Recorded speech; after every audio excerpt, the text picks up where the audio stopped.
Nalubog ang mga suspect na mismong nanay at kapatid ng dalawang menor de edad na biktima at 5 children at risk sa isinagawang entrapment and rescue operation ng mga operatiba ng Women and Children Protection Center o WCPC nitong Miyerkules ng gabi sa Taguig City.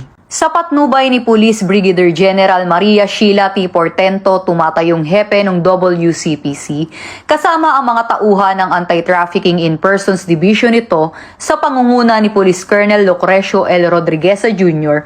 ay nagsagawa ng entrapment and rescue operation na nagresulta sa matagumpay na pagkaaresto ng mga nasabing suspect. Ayon sa operatiba ng WCPC, ay positibo na ang kausap niya mismo ay ang nanay na suspect at habang nakikipagtransaksyon ito ay inalok ang kanyang anak para mag-show kapalit ang pera.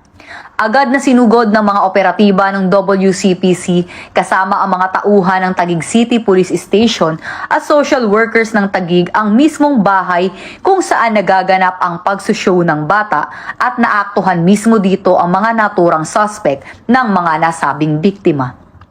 Napag-alaman din na ang biktima ay may nauna ng sumbong sa kanyang guro sa pang-aabusong ginagawa sa kanya.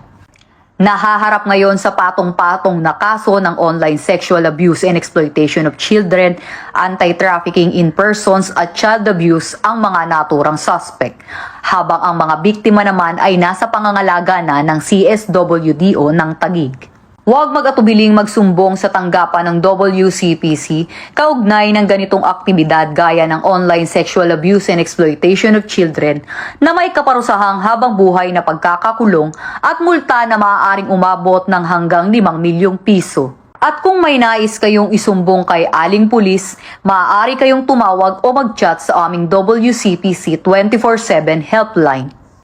Mula sa PNP Women and Children Protection Center, ako ang inyong PNN Correspondent Patrolwoman Sana Rose Luna, alagad ng batas, tagataguyod ng Balitang Pulis.